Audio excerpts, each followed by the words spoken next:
That's a good plan, except now we got a problem. We have no screen here. You gonna work them all on that whiteboard? Okay, now, because then they can't see it over there. All right, so Friday, let's talk about Friday while I'm thinking about it. Friday, I have to do P-TECH interviews. So, and they start at 1 o'clock. So over in Enid, you guys over in Enid, I will be there for the lab, we will run the lab. But we won't have 12:30 class. Okay, we're not gonna have class at 12:30. Got it?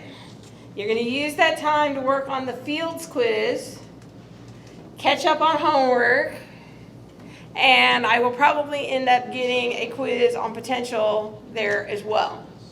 Because I gotta kind of throw in another test here. Okay? And I'd like to throw in the test before, so this is probably what I'm fixing to do, because I'm thinking of it on the fly. I'd like to throw in a test before we start with circuits. Even that you guys are getting ready to get into circuits, so we're going to start doing capacitors, resistors, and circuits. I'd like to throw in a test. So I think what I'm going to do is I'm going to give you an online test. And that way, that online test will be open starting Friday, probably be due Wednesday of next week, okay? Because we're going to hit capacitors probably Wednesday-ish and resistors kind of in that same time frame. So that way, we're not missing a class period for a test. You can use the class period to help get started on that and deal with the homework. So I think that's what I'm gonna do. And that way we can be a lot better and keep us moving. Sound like plan? You guys good with that? So we will have lab on Friday, and then I'm leaving Enid right after lab to get back here to do interviews. And Is that going to be due the same day as the quiz online? The quiz online is due, I think, Friday. It's due Saturday. I think I made it due Saturday. The test will be due Wednesday, but I'll open it up on Friday. Okay. So you'll have, so they're going to overlap, but they won't be the same. Okay? And you all had a calc test. Did you all have a calc test yesterday? Or was that calc 1 had a calc test? Calc 2 didn't have a calc test. Yeah, that's next Wednesday. Yeah, next Wednesday we'll All right. Okay, so we're kind of all in, and then that doesn't count thermo, right? That doesn't even count thermo. Yeah, we got thermo homework due Wednesday. Just when you think you're caught up. Just when you think you're caught up. No. As engineers, you're never caught up, let me tell you. Oh, another announcement. I got a phone call yesterday from a former student for us that was in the Intro to Engineering class with us last spring. I don't know if you guys are aware yet of some of the stuff that's been going on behind the scenes. It's called degree mapping. And it's happening across the country. It's happening everywhere. And it will happen as we upgrade our systems here at NOC as well. So it's a system. Everything goes into the system and they degree map. Well, it causes some entertainment. Okay, it causes some entertainment, and so no matter where you guys end up going to school or where you end up working with, you're going to end up with a degree map situation. And what has happened, even though when we developed the Intro to Engineering course with OSU's syllabus, with OSU's objectives, with talking with OSU's School of Engineering, and doing all of that, somebody in the background didn't link our class to their degree map. So it's a technical issue at this time. So I might have to restate that. Because it was flagged, okay, because it was flagged yesterday, I immediately got on the phone with Oklahoma State, okay? They has already reviewed our syllabus. the person in the engineering school has already reviewed our syllabus, had one question, and it was an amusing question. His question was, in our intro to engineering class, did we discuss the variety of engineering options? And I was laughing, and I went, okay, how do I want to answer this question? Let's see, we do a career assessment, we assigned a wiki page, we did at least one memo on the various engineering ones, we did at least 2 discussion boards on the various engineering ones, and all my examples talk about, let's see, yesterday's in class, and I used my example yesterday in class. We talked about standards. So we hit civil engineering with environmental. We hit safety engineering with safety standards. We hit building codes and building standards. So that would be mechanical and architectural. And we even talked about electrical codes, which would be electrical. And I'm thinking, okay, how do I quantify how much we talk about the different types, right? And I said, well, so I responded to him and said, gee, well, that's a little hard to do, but the grade works out to be about 40 to 50% is related to the, looking and examining at the different types. Everybody has to come in and talk to me at least once, and we have that discussion about what types are you considering. And all my examples cover that on a weekly basis. So even though the syllabus says we only focus on it for 2 weeks, we kind of focus on it all semester. And that was not, actually his question was not related into whether or not they're going to map it. It was related to make sure we were consistent with Oklahoma State. So, and I said, is there anything else you need me to be doing? And I will do that. So I'm pretty sure that we have corrected the problem. They will get it in the background. And I should have verification probably by the end of the week that we're not going to have a degree mapping problem with Oklahoma State. I know we don't have a degree mapping problem with Bell, okay? There is no degree mapping problem with Bell, and I'm pretty sure we have got it corrected because the intent all along when we did it was to help Oklahoma State. So now I don't know how OSU is or how OU will degree map it, okay? That one I don't know because when we developed the course, we weren't focusing on OU because we don't have that many people that go to OU. So I do believe the problem has been corrected. So if you happen to hear that we're having an issue, I believe it is a temporary issue, and it's a temporary issue that I think will be fixed before they actually start enrolling for spring at OSU.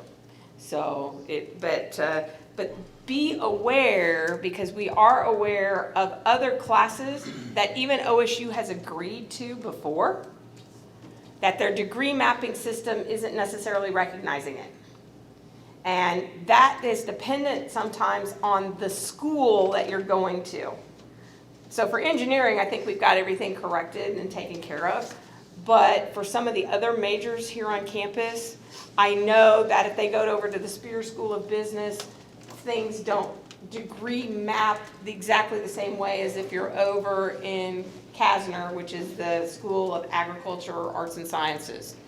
So you get some weird things in these degree maps, and because everybody started using these degree maps within the last 2 years, we're working out all the bugs. So take a deep breath, don't get terribly frustrated, and make the appropriate phone calls.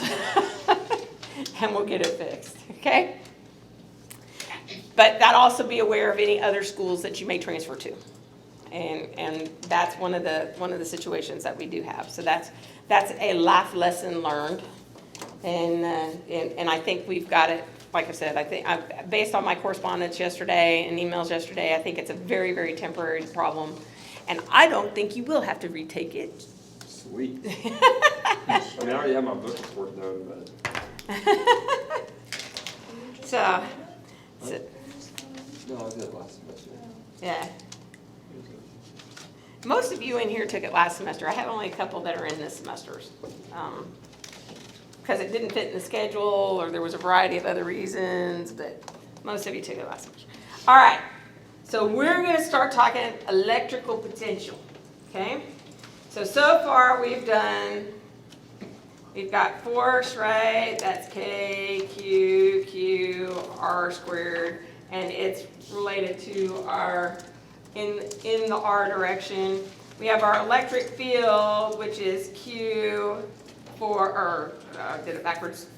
Force is equal to Q electric field. And we've gotten flux, and flux was going to be my vector dotted with the area. And we've been talking about uniform fields, and we've been doing a variety of different things. So, what I'm going to do here is I'm going to start with the general physics way to do it, and then I'm going to throw in the engineering physics way to do it.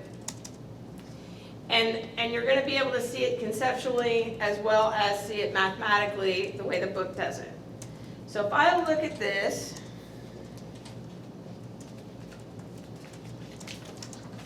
okay, if I look at this, and we have a uniform electric field, because we've been playing with this now.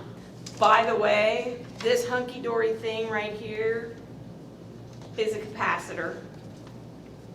So when we get into actually looking at capacitors and capacitance, I got two parallel plates. I'm going to form an electric field, and the device that I have created is a capacitor. So we have a uniform electric field. And I'm going to give myself some wide lines here just because I'm about to do something. So this is positive and this is negative. I'm going to scroll out so we can actually all see it. Okay. And I'm going to take a positive test charge from here. And I'm going to use my little electronic tweezers, and I'm going to move it to here.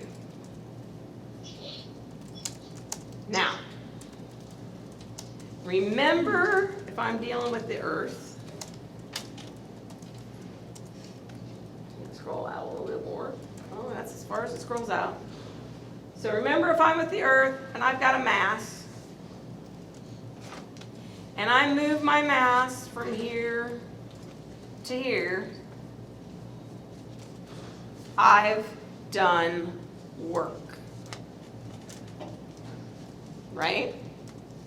So if I take my mass and I raise it up here, I've done work. So if we remember that work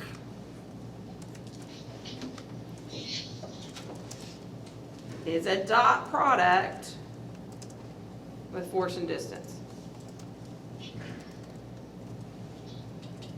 Because that's a vector, and I've done work. So in the case of here, we've done h, we've done the height, and we've multiplied times weight through gravity, and so work in this case was mgh. And if we want to do this in terms of our energies, I can look at U, which was our potential energy, was equal to the opposite of work.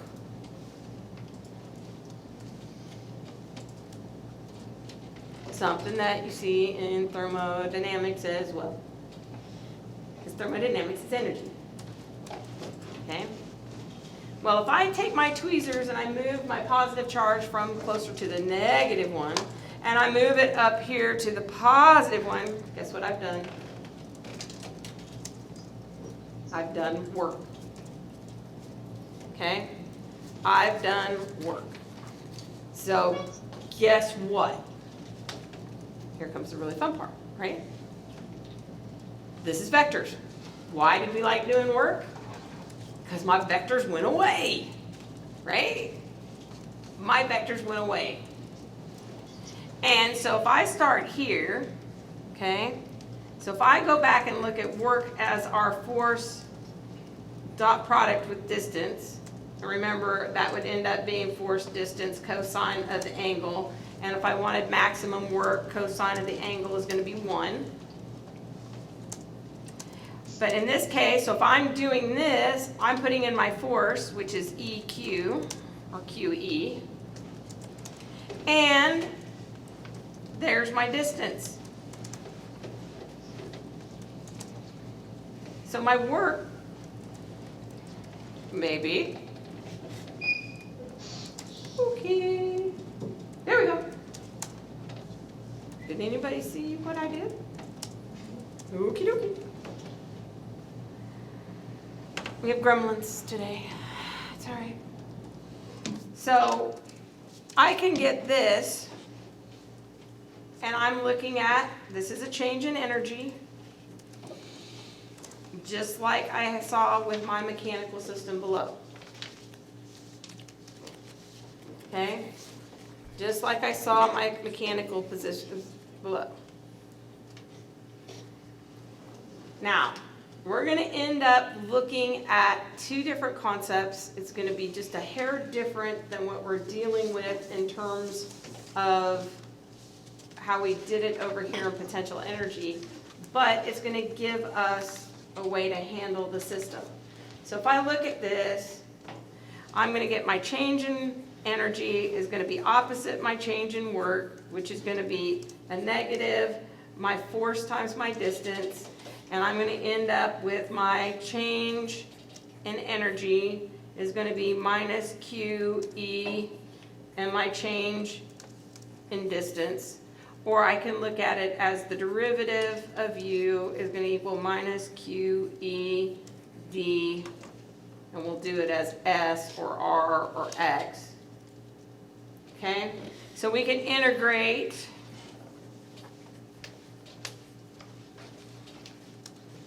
and this is going to be E dot S. This is my dot product. And my dot product is my scalar product. So I'm going to ultimately get rid of my my vectors. So if I integrate over the entire energy, that's going to be U. My Q comes out, so I get this. I still have my dot product. And I'm going to get U divided by Q is going to equal minus E dot S. And this right here depends on the source of the charge distribution.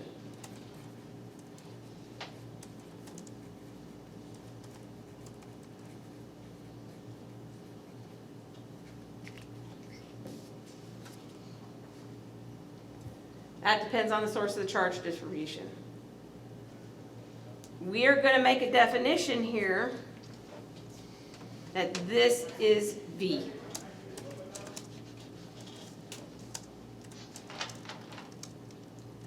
And that is electric potential.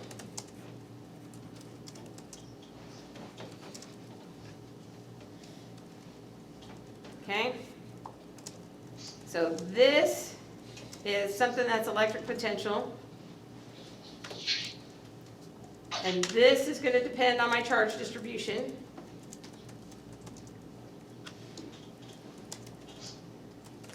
And so I can write it a couple of different ways. One, I can do that my change in electric potential is going to equal my change in energy divided by the charge, which is going to equal from B to A, my change in position, E dot ds. So that's one way of looking at it. That's the way that we look at it in engineering physics.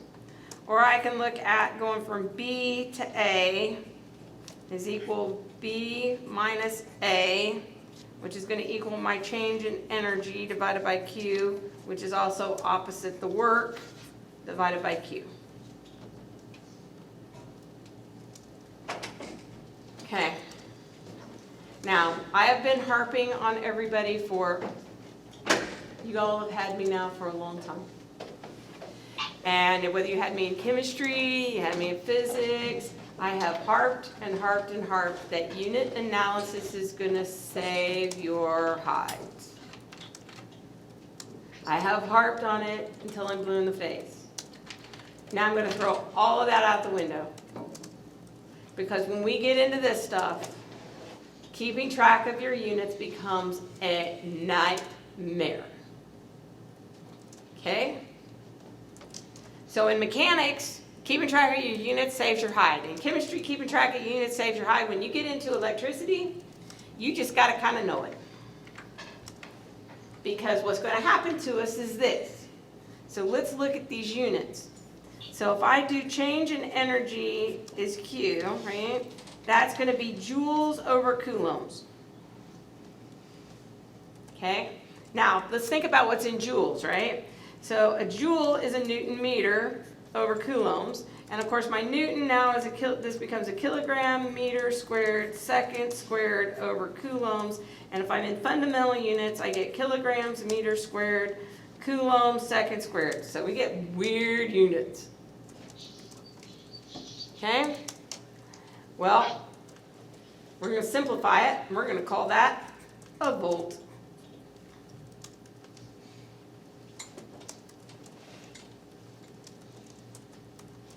And ultimately, we're going to find out this. So I'm just doing the unit analysis, and we're going to start playing with it, and you're going to start playing with it today. You find out that voltage is going to equal IR, where this is current. Current is in amperes. And R is in ohms. So 1 volt is equal to ampere ohms. 1 volt is equal to kilograms meter squared coulomb squared per coulomb second squared. It's equal to joules per coulombs. You can now start to see why the unit analysis is going to get really messy very quickly. So we usually end up doing the unit analysis once, and then we go on and we remember that voltage, or my electric potential is going to be in volts. And then we remember current is going to be in amperes. And we remember that resistance is going to be in ohms. And when I get to impedance, that's going to be a lovely thing called a Henry. Impedance is going to be an L, and the units are Henrys. Now you understand why I say, at this point, when it comes to electricity, throw it all out the window, and you just hope you remember it. But we end up with joule coulombs, and that's a volt.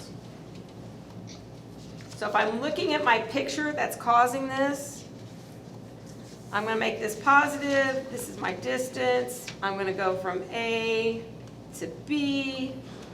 This is my negative. I'm going to do work moving a positive test charge from A to B. That's going to give me that system right there. Okay. So let's do a quick problem just to keep us on track. So how much work does the electric charge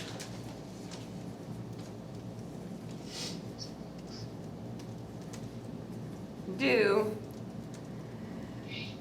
when we move a -6 microcoulomb from ground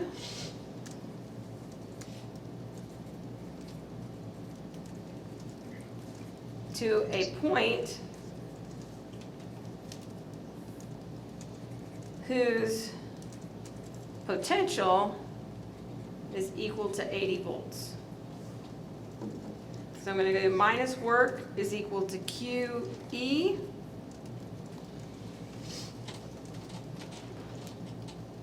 Which I can go back and I look at, okay, I've got V is equal to my change in Q, or energy Q. So I'm going to get QV, because this is also work divided by Q.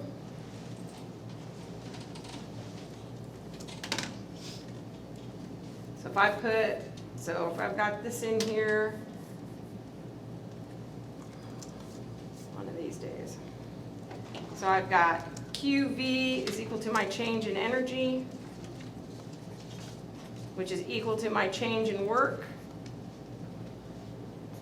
So Q was 6.0 times 10 to the minus 6 coulombs.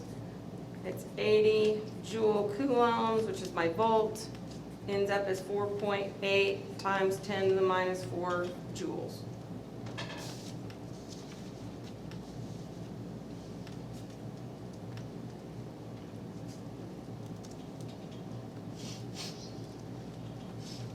Now, because we work with electrons a lot, there's another unit that we throw into the mix, and it's called 1 electron volt, and that's equal to 1.602 times 10 to the minus 19 joules.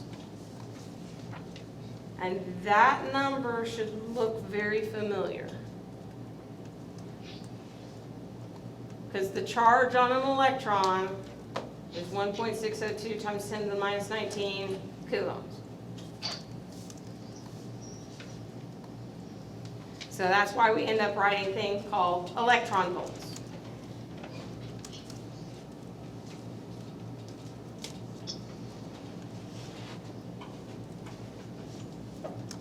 So I got a question. Mm-hmm. The -6 microcoulombs, Yep. you changed it to just 6. Well, because remember my change in energy is a negative, and I got a negative there. I got rid of my negatives. And it's a lot like potential energy, and it's a lot like kinetic energy. I end up looking at the magnitude most of the time. Because if you think about it now, for thermo, right, that negative sign is important. Okay? Because we do that the change in energy is opposite the change in work. So if we remember back for a second, and let's talk about a water wheel, okay? We have a water wheel, and I'm going to get the water that's going to come over here, and I get a change in potential energy, right? I'm actually losing potential energy. I start from a state of high potential energy to a state of low potential energy. And so I can look at that I'm getting a negative change in potential energy. I'm essentially losing it, right? I'm losing it in that respect. But it's turning the water wheel, and it's producing work. But in this case, work is positive because I'm getting work out of the system. Magnitudes are the same. The negative is telling me which part of the system is losing the energy and which part of the system is gaining the energy. When we did bomb calorimetry, or we did calorimetry in chemistry, and I have heat here, if it was exothermic, the heat moved to the surroundings. And if it was endothermic, heat moved from the surroundings to the system. And if I was doing enthalpy, see, I can't even remember because I have to keep track, but if I'm doing enthalpy, one is positive and one is negative for whether it's exothermic or endothermic. And what you're doing in thermo, if it's exothermic, you're wanting the heat because the heat's going to do work, and exothermic reactions are positive, if I remember correctly, for engineering thermo. And if I'm having to put heat into the system, like refrigeration, that's negative because I have to do work in order to move the heat. So the negative is telling us where the energy is going.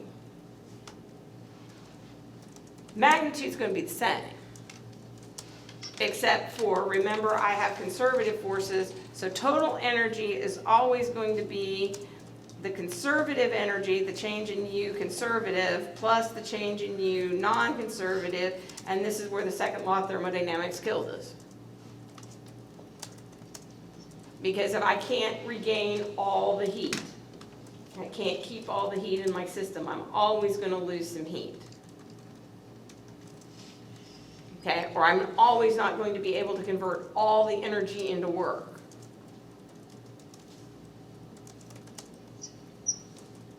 So the same thing here, those negative signs is telling me which way it's going. Question asked how much work, didn't necessarily worry so much about where it was going, and my -6, it cancels out with my negative for work. Is that making a little more sense?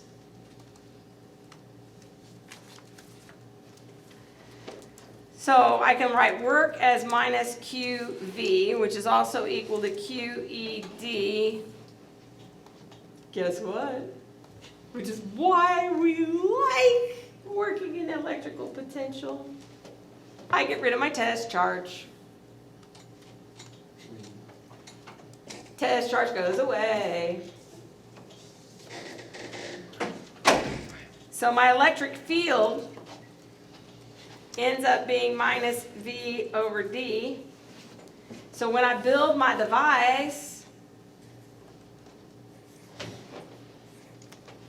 if I know the distance between my two plates, and I can put my little voltmeter on my plates, I can tell you what the electric field is in there.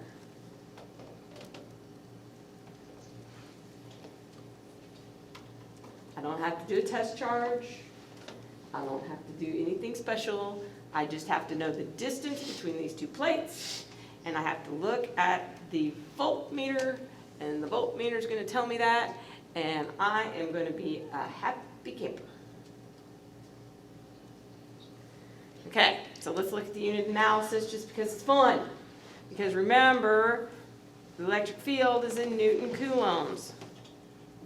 So if I look at this, I've got Newton coulombs on one side, and I have joule coulombs 1 over meters on the other side. This is the volt. This is my distance. It's 1 over meters. Okay? I'm going to multiply meters over here. I get Newton meters over coulombs equals joules over coulombs. Guess what? That's a joule. And so my units are definitely the same. But if I want to go in and make sure that that's Newton coulombs, I can do another one. So I got that one. I can do meters over meters. If I do this one, I can get meters over meters because I've got Newton meters here. I get that one comes over here. That's where that one comes from, and I get Newton coulombs.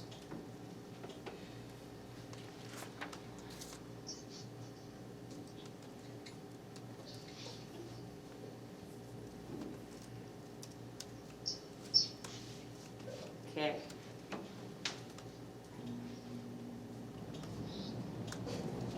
Now, voltage can also, let's see if I've got a better place to get it.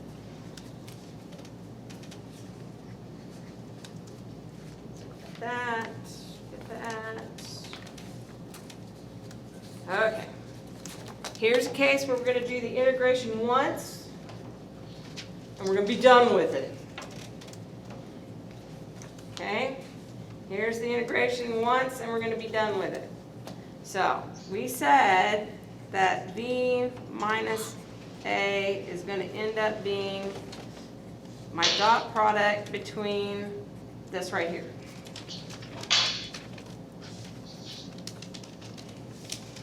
All right, we know what E is, right? E is KQ over R squared in the R direction ds. And R dot ds is going to be ds cosine theta because the magnitude of my R is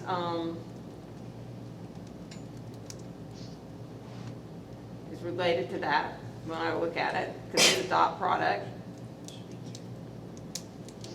So I'm gonna plug this into here, so I'm gonna get minus, and we're gonna go from A to B, KQ over R squared, cosine theta ds, but ds is now dr because I'm in the R direction.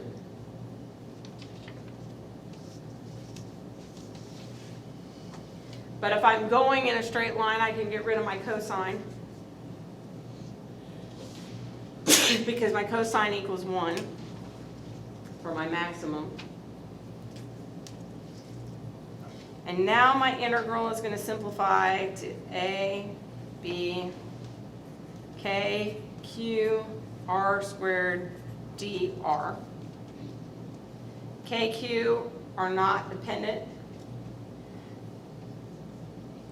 on R. So I'm going to take those out, and I'm going to get minus K over this, and I'm going to get A, B, dr over R squared. All right, so here's the cheat. Cheat is I can go to the integral tables in the back of the book.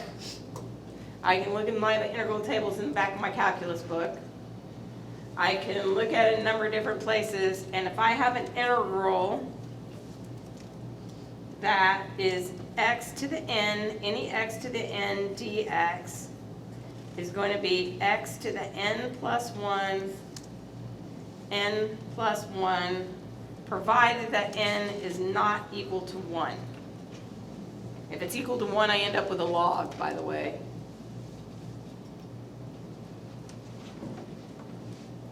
Okay? So I have r to the minus 2 dr. So this becomes r to the minus 1. And then I end up with minus 2 plus 1 becomes 1. So I end up with k q 1 over r from RA to RB.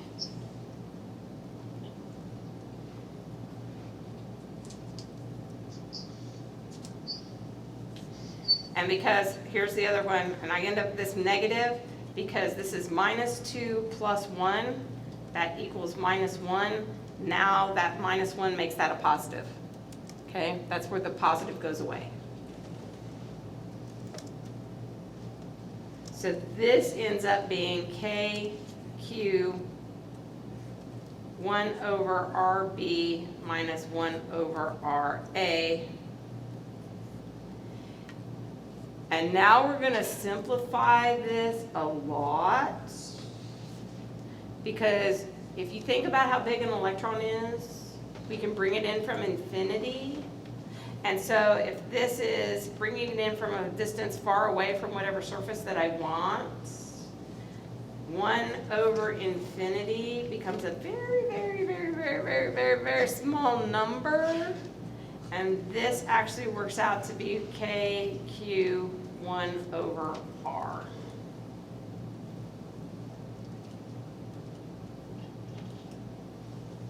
And that's my change in voltage. So now I've gotten rid of direction. I've gotten rid of the R squared. I can actually do something that I can measure, and it goes as 1 over R.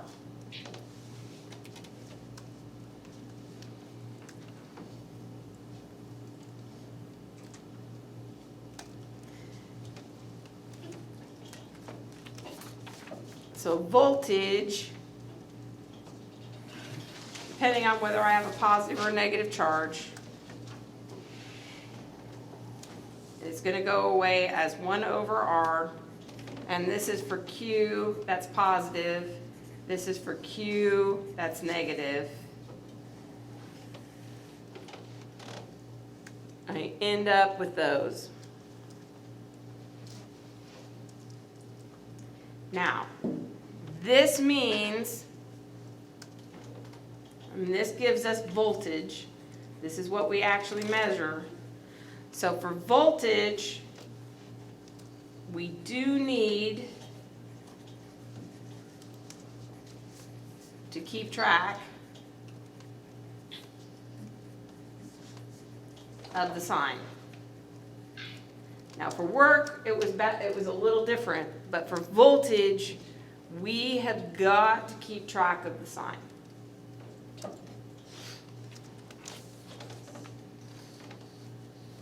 For voltage, we have got to keep track of the sign.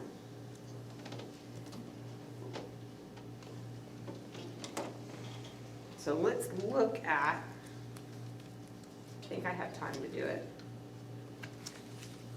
Oh, yeah. Okay, so I'm going to have an equilateral triangle here. Okay. This is a positive Q. This is a positive Q. And this is a positive 2Q. And we're going to look at the potential at point P. Okay, we're going to look at the potential at point P. And if this side is D, for the sake of time, the R from each charge, since this is an equilateral triangle, R from each charge is going to be 0.577 D.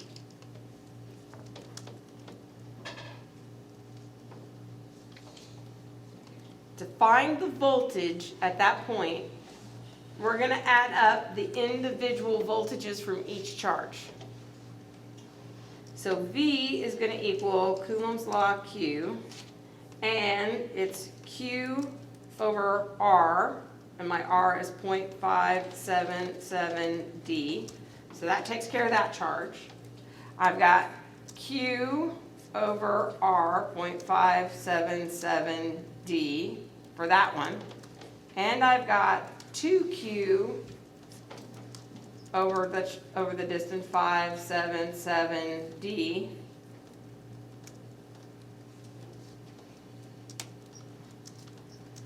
I end up with 1, 2, 3, 4. I end up with K 4Q divided by 0.577 D.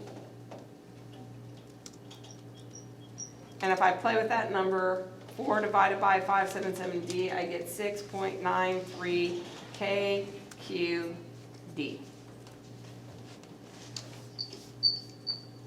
Much, much simpler than what we've been dealing with vectors.